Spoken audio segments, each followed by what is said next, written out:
Hi there and welcome to another Rowing for Fitness workout. Now this series should really be called the Don't Stress Too Much About Performance series, but that's not as punchy a YouTube title.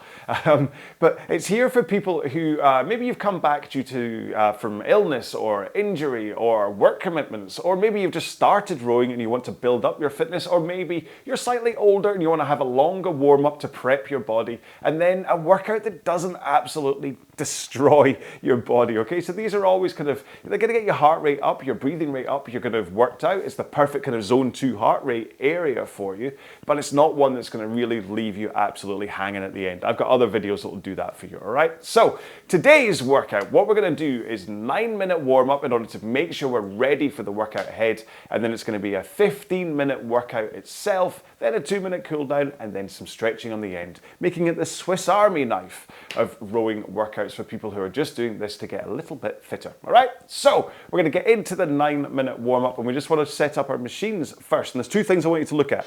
The first is the foot plates, the foot stretcher, where your feet sit at the front is what I'm trying to say. And what I want you to do is look and try and make sure that the strap is covering the balls of your feet, which is often the bottom lace in your shoe, not on these, but the balls of your feet. Because what I see so much is people with their feet really high up in the foot plates, so that the strap is covering like the bridge or the arch of their foot, if that's what it's called.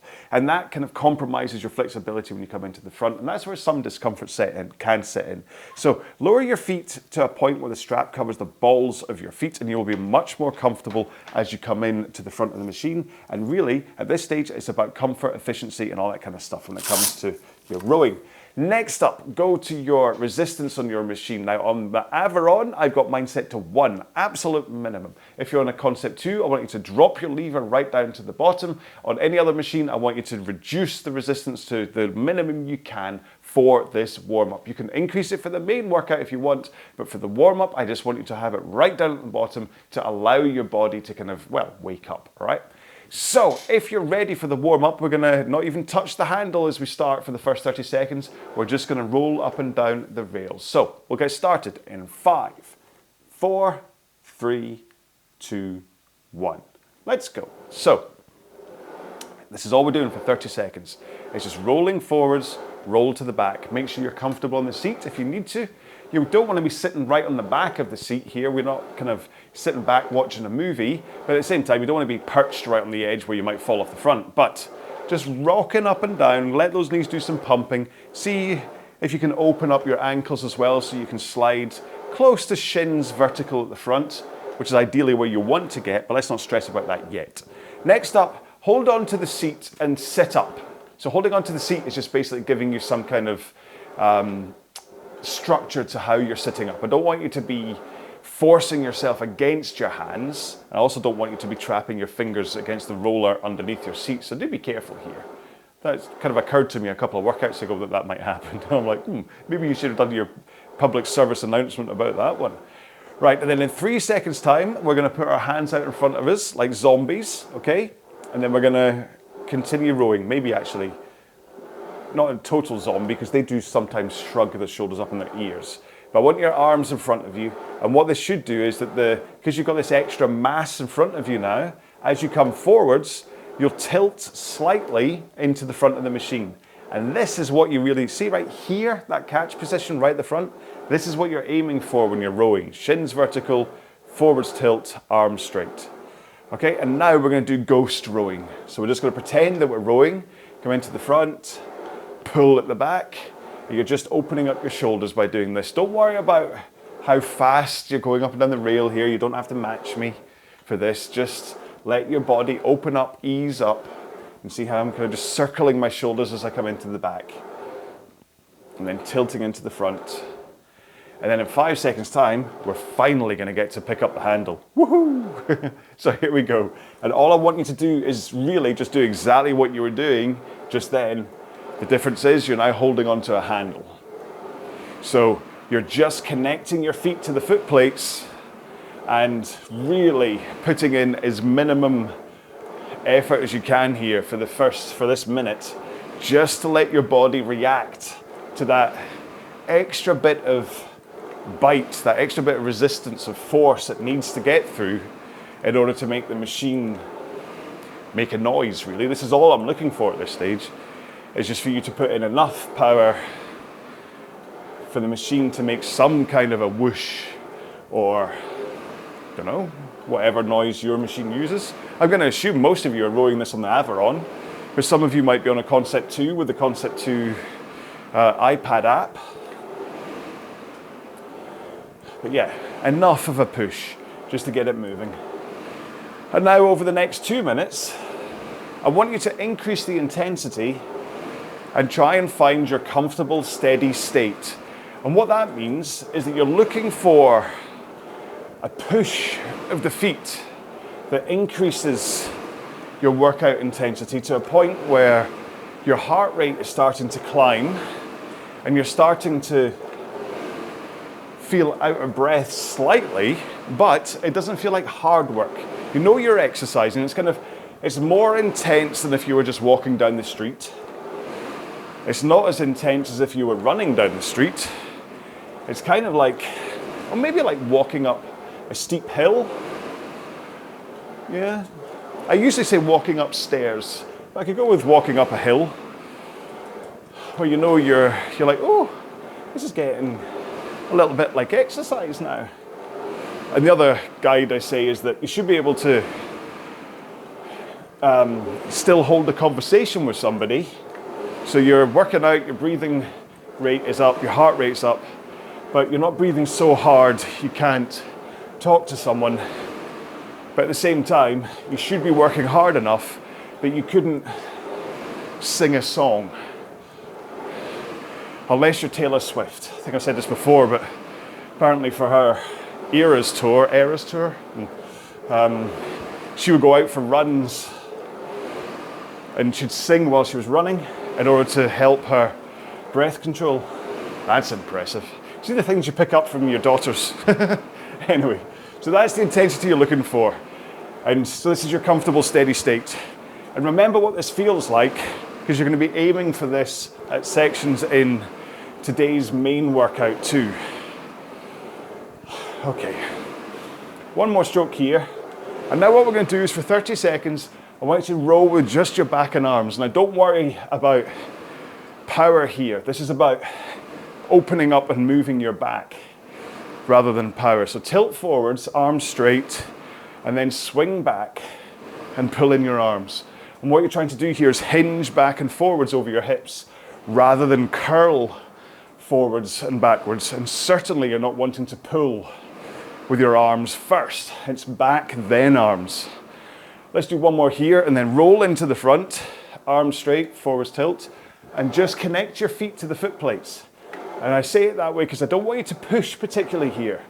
I just want you to think about feet coming down at the same time you feel your handle kind of dig in, bite, grab the resistance of your machine.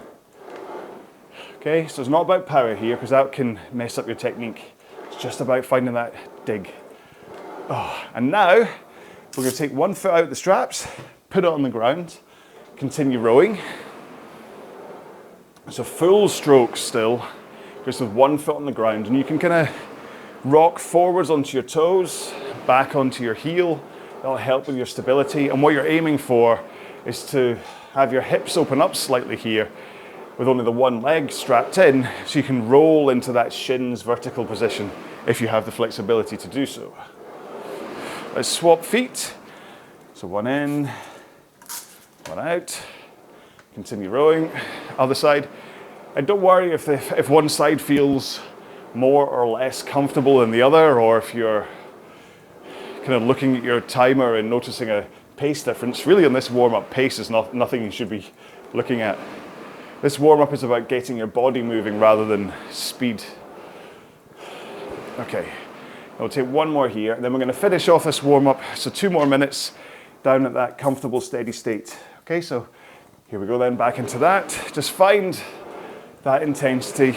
I'm not even at this point talking about stroke rates or anything. I'm just wanting you to find the intensity that works for you, that is the comfortable steady state that helps you warm up. And it might well be that if you are looking at your pace, you will be looking at the counter now and going, oh, hang on, I'm 2 or 3 seconds faster than I was the last time round, yet this still feels the same. And there's a good chance that that has nothing to do with the actual power you're putting in and everything to do with the fact we just did those drills, the arms only and legs only, and that has helped your technique in terms of the power transfer so that you're using feet, body, arms as your power, and that is all it's taken for you to go a bit faster. It's the magic of good technique. It's kind of why I talk about it a lot. I mean, listen, I'm kind of between there being not that much to talk about when it comes to rowing, and then a great lover of dad jokes, you'll find I will talk about similar topics in every row. I hope I say it in slightly different ways, package it up slightly different, hopefully, so it doesn't come off as boring, but you will hear similar things from me in these workouts when it comes to technique, because it's so important, okay? I'll talk about that in a second, actually, in the main workout. One more stroke here for the warm-up, and we're all done. So, have a quick drink, have a little wiggle of your backside, or stand up and have a little stretch, just to kind of reduce the pressure of your sit bones through to your glutes, and I'll describe exactly what it is that we're doing today.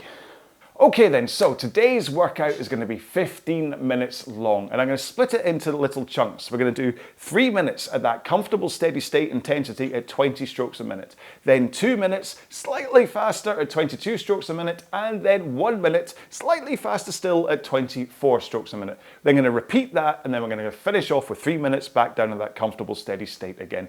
Don't worry if you can't hit the different stroke rates bang on the nose. The point here is just to slightly increase the intensity and slightly increase the intensity. Over time, I'm sure you'll get better with control for stroke rate, but for the time being, just follow me and all will be okay, all right? Now, I did say in the warm-up that if you wanted to increase the resistance on your machine for this workout, then please do, but I still want you to find a point where this feels comfortable. There's no point setting it so high that you have to heave against it, which invites injury and also getting tired out really quick, which is not the point of these workouts, all right? So, are you ready for the main workout? 15 minutes?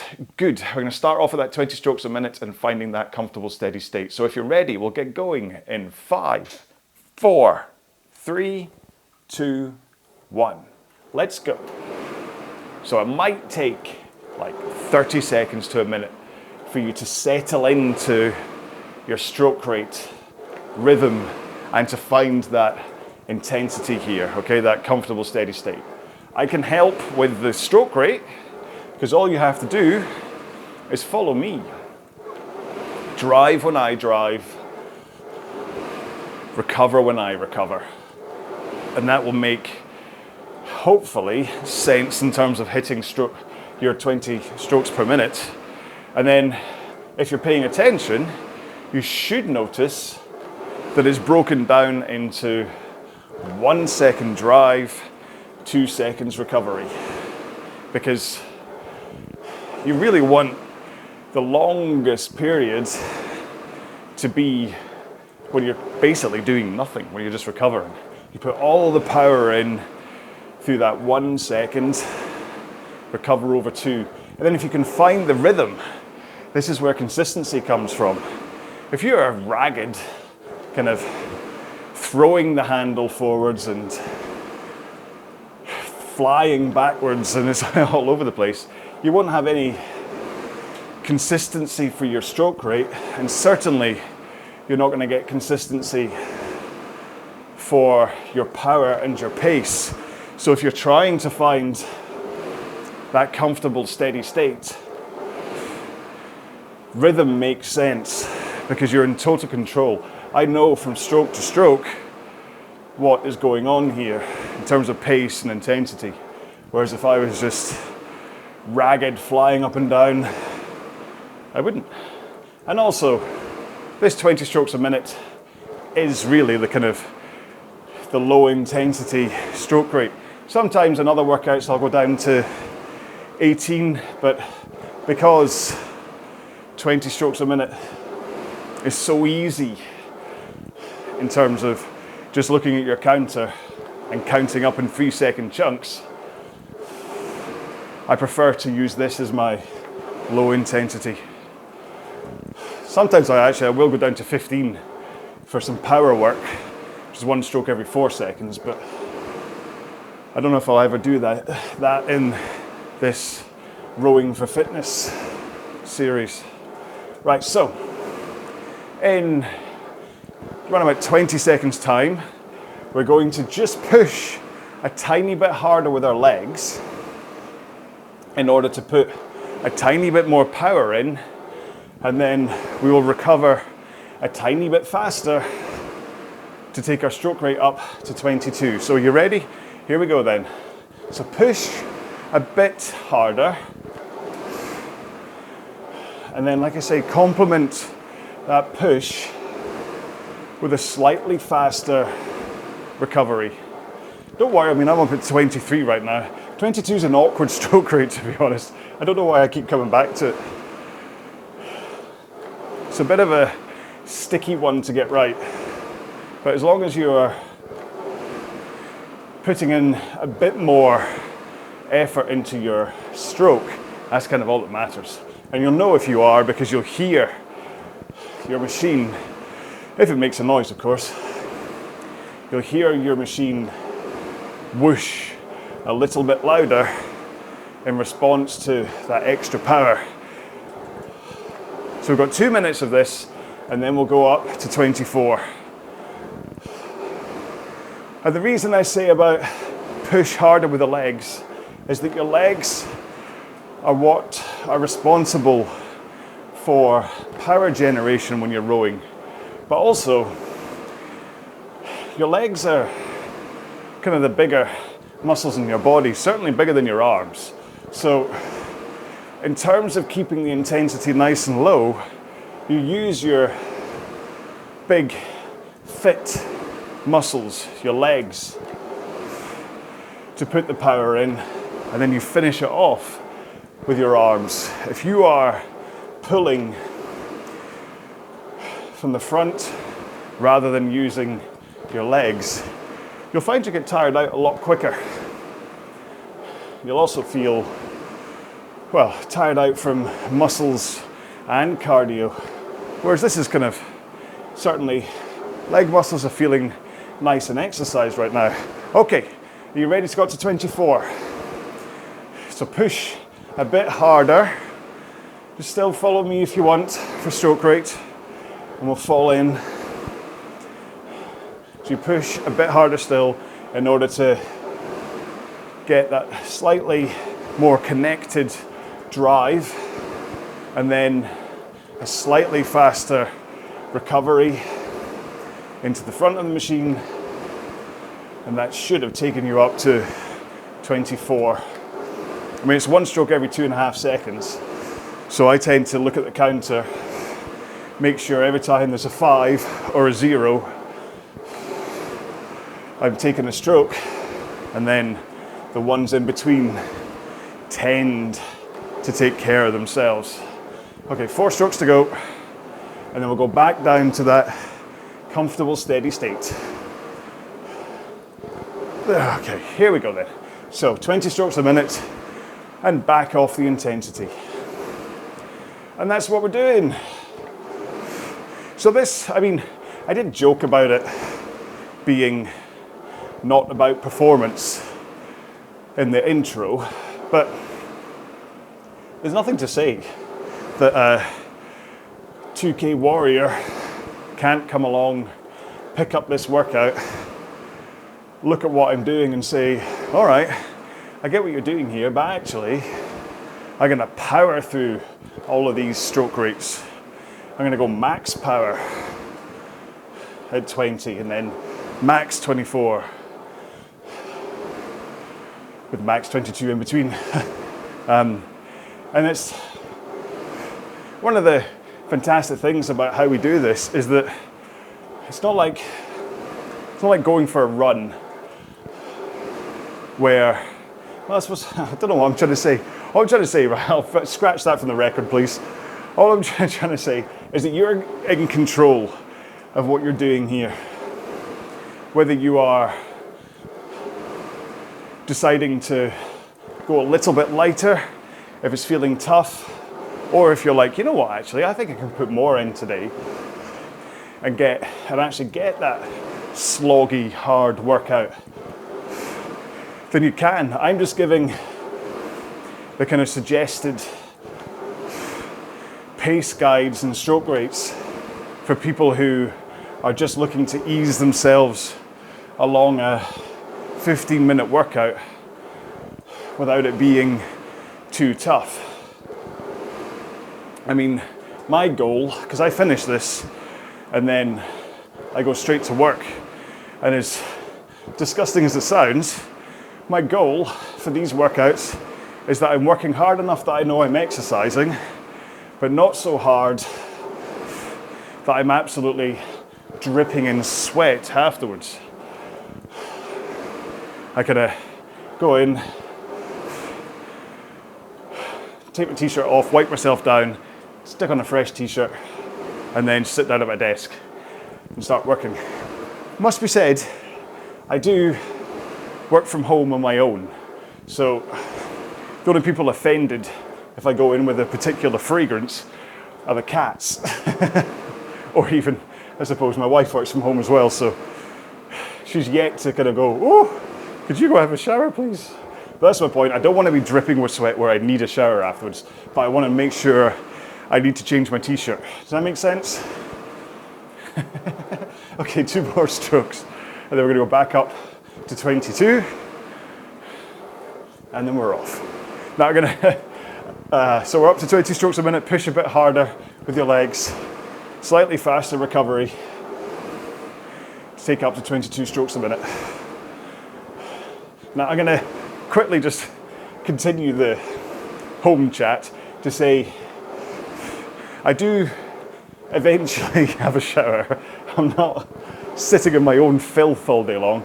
It's just, I do this workout first thing in the morning, and then I work for 4 hours at my desk, and then I'll go out and go for a run or a row or do my high rocks training. Whatever I have planned that day, after that, I'll then have a shower. So don't worry, I'm not, you know, if you're sitting there thinking, oh my God, I'd never want to meet that guy, he'll stink. You don't have to worry. I mean, don't come round first thing in the morning. Right, anyway, so hopefully you're kind of, these little bursts, these increases in intensity are helping in terms of the kind of workout you're getting.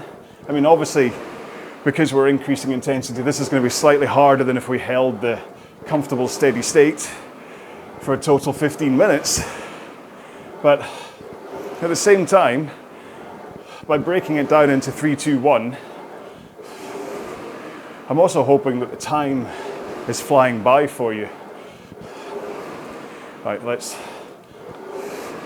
get ready for 24 strokes a minute. Should we take 2 more strokes? Yeah. And here we go. So push harder with the legs, recover a bit quicker.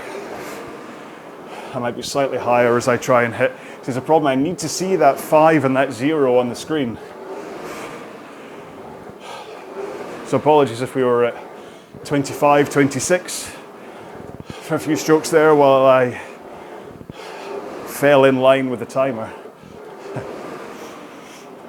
My thing is, I mean, I know lots of people who look at the rowing machine and say, oh, it's just so boring.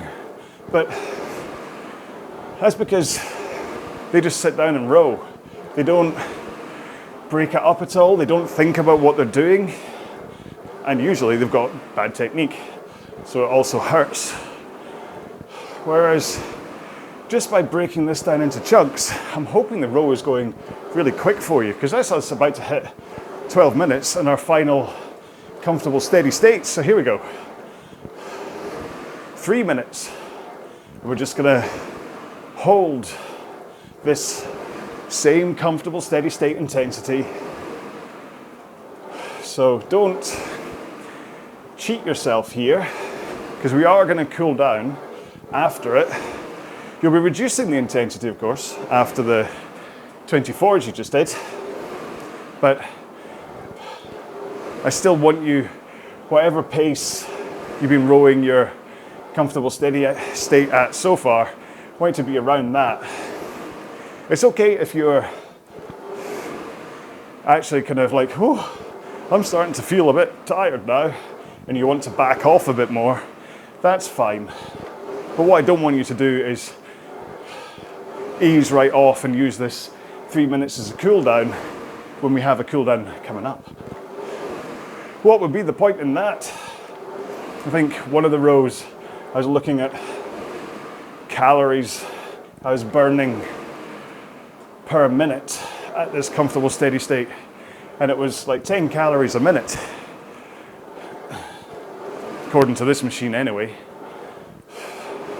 You don't want to cheap yourself out on that. I mean, even if you're not looking at rowing for calories for weight loss and things, the very fact I am spending or expending 10 calories worth of energy rowing at my comfortable steady state shows that I am working at an intensity that is perfect in terms of how I've set this up for rowing for fitness.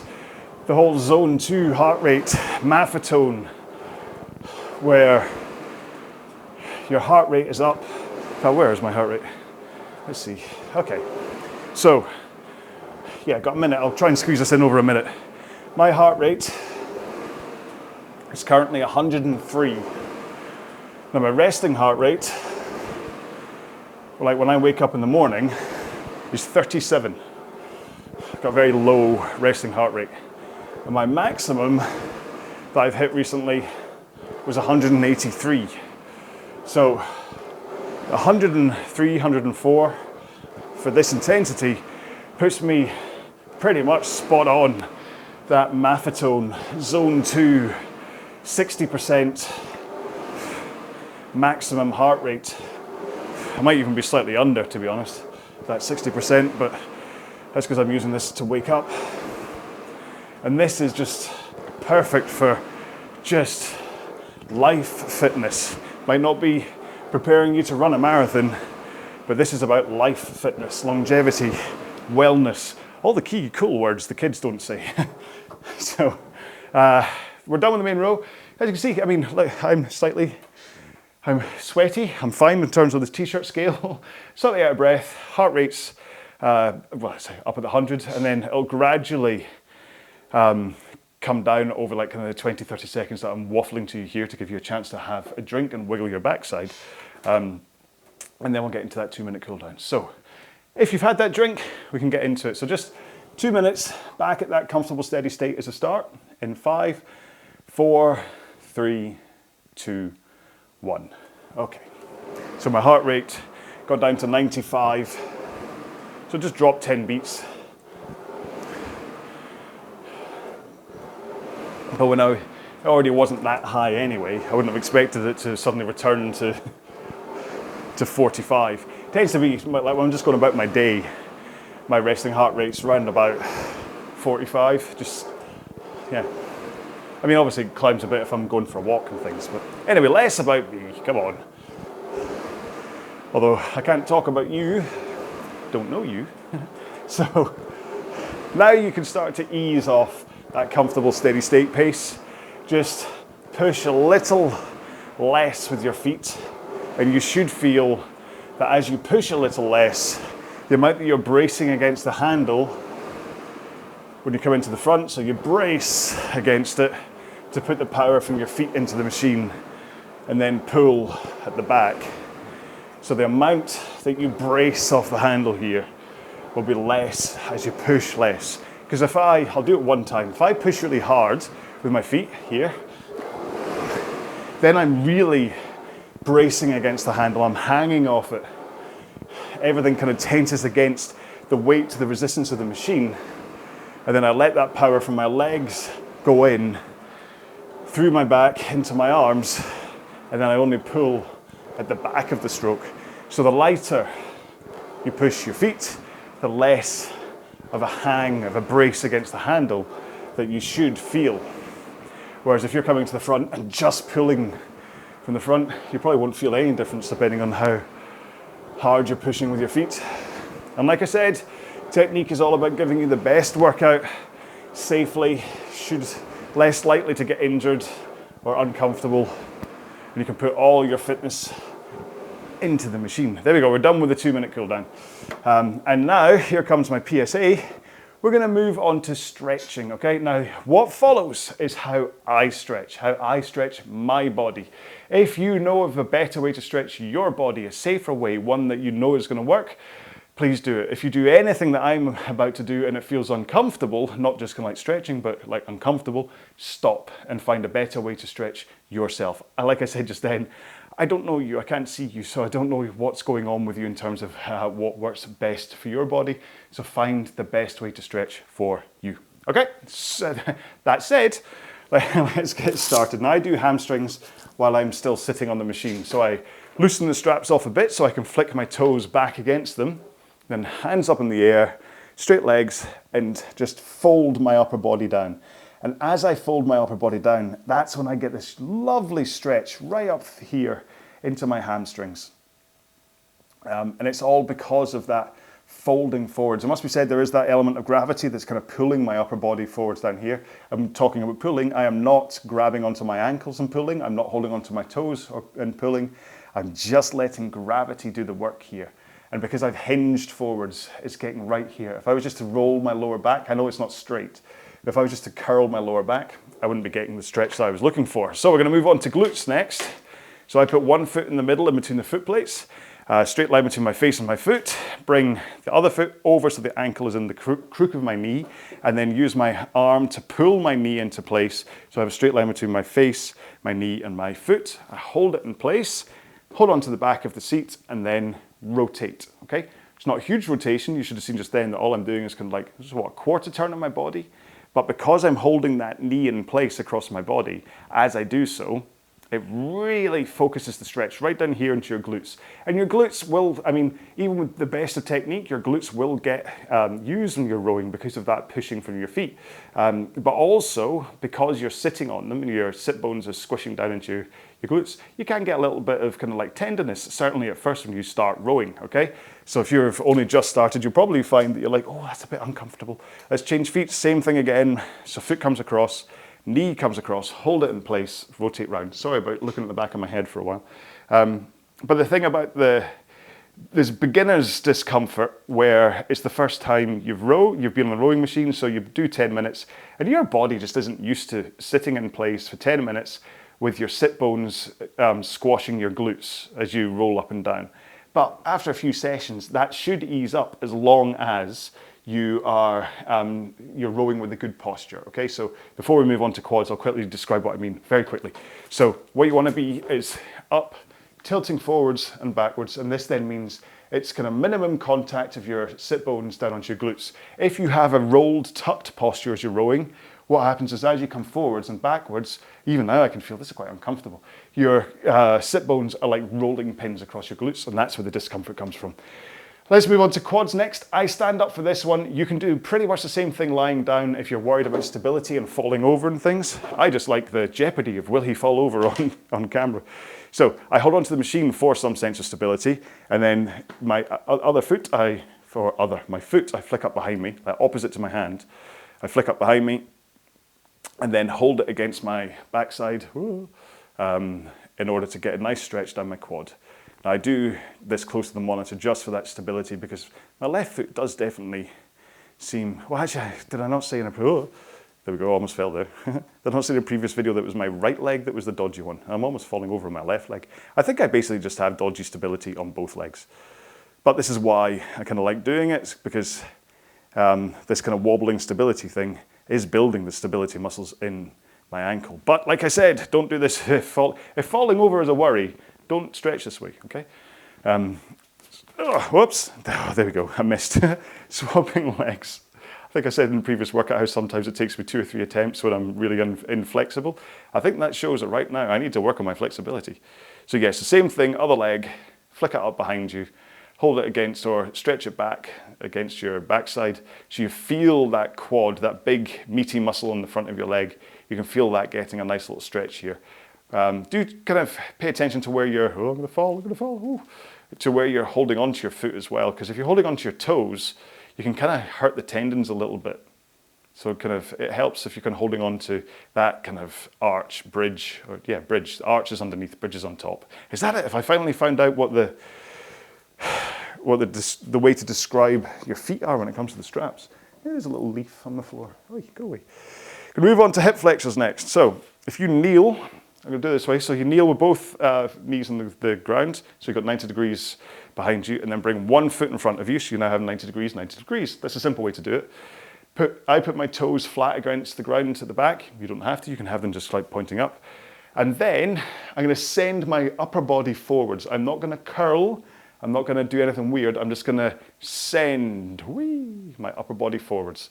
Okay? And then if you keep a good posture here, and this is the important part, because even when I tilted forward slightly, I lost the stretch. But good posture here, you should find you get a nice stretch down into that hip flexor. And then if you raise one arm up, slightly behind you, so that this kind of like increases that backwards lean almost, then you'll really find you can open up your hip flexor more, maybe like sink down a bit.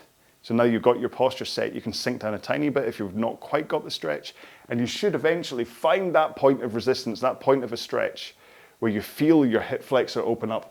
And it must be said, I mean, making these, I'm swapping legs, making these, I've definitely felt my hip flexors have opened up so much more just by doing the stretches and these little morning workouts. So it's the same thing, other leg, send that body forwards, open up the hip flexor, put one hand up to help with that tilt backwards, and you should feel it. Because definitely, I mean, I feel like I have to ease forwards that little bit more in order to get that deep stretch into my hip flexors, which hopefully means that all this time just doing, like this is, I hate to admit it, but this is the only stretching I do. I'll maybe do a quick stretch after I've been out for a run, but this is the only focused stretching I do every day. Don't tell anyone, right? That's just between you and me.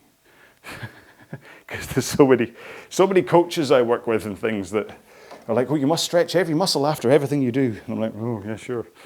Right, let's move on to, that's our little secret. Let's move on to forearms. Hands in front of your face, okay? Push them together. You should get like some kind of force, and then bring them down in front of you and still pushing them together. And you will hopefully find that underneath your arms and your forearms and your wrists is now feeling like it's getting a stretch. And your fingers will hopefully too from pushing together. In case you care, my heart rate currently is 87. Right? It's just still ticking away, even though I'm not rowing. It's like, oh, just in case you want to know, it's 85, yeah.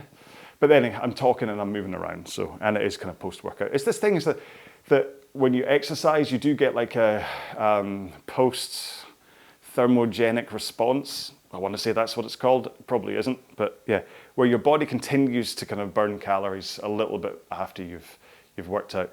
In fact, let's move on to shoulders and I'll kind of describe that more in a bit. So hand straight out in front of you, so you're kind of like, hey, I'm doing a dance.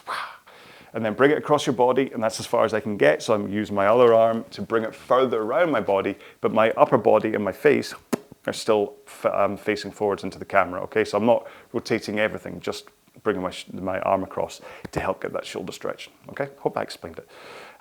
Yeah, so if you do high intensity interval training, that is amazing for that thermogenic like afterburn, where you do like a quick 12-minute workout at absolute maximum, like little rests in between.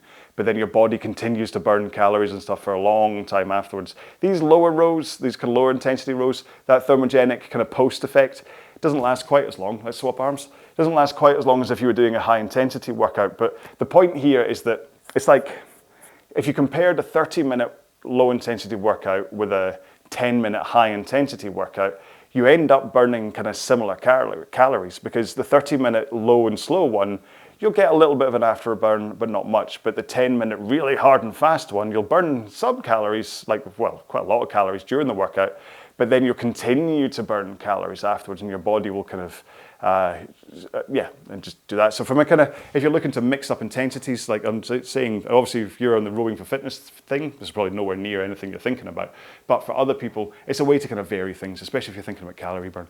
Right, we've done shoulders. Last thing to do then is to do our lower back, and for that, back on the floor for cat-cow. So hopefully you'll recognize this one, but if not, I will still go through it anyway. So knees underneath hips, and then hands underneath shoulders, and this is you in the tabletop position. And then I still have my toes on the ground here, so heels up. And then look up while sending your backside up in the air, and that will then give you a curved back with your stomach kind of like pointing down to the ground. And then the opposite of this is to go into cat, which tucks your hips forwards and kind of under, and then you bring your chin in to your chest as well. And now you've got a curved upwards back. And then you go into cow. I'll speed up here as we go through the two of them, and then into cat. And this is effectively, just go at your own pace here. Always go at your own pace. If you've watched one of these and you've seen what I'm doing, or if you know what cat-cow is, you don't have to wait for me to transition between the two of them. You can just go, I know what I'm doing. You just can continue talking nonsense while I go through what I know I should be doing. After all, in fact, I didn't even plan this. After all, that's why the t-shirt says motivating waffle, because that's all I am. I'm just here as white noise, okay? This is really, I know this. And that's why I repeat a lot of the stuff I say, is that I know that some people miss what I say from workout to workout. So if I kind of circle around the same topics or whatever, hopefully with the different workouts, you'll grab on eventually to the things that I'm saying, and you'll have your whole story of the things that I want you to be doing on the rowing machine. You might not pick them all out in one row, but hey, and then the other stuff is just me chundering away at you with words and a little bit of motivating waffle. There you go, look at him. Isn't he cute? So I'm going to go and get ready for my day ahead. I hope you enjoyed this row. It was a nice one. I really enjoyed this. Really quick 15 minutes for me, so I hope it was for you.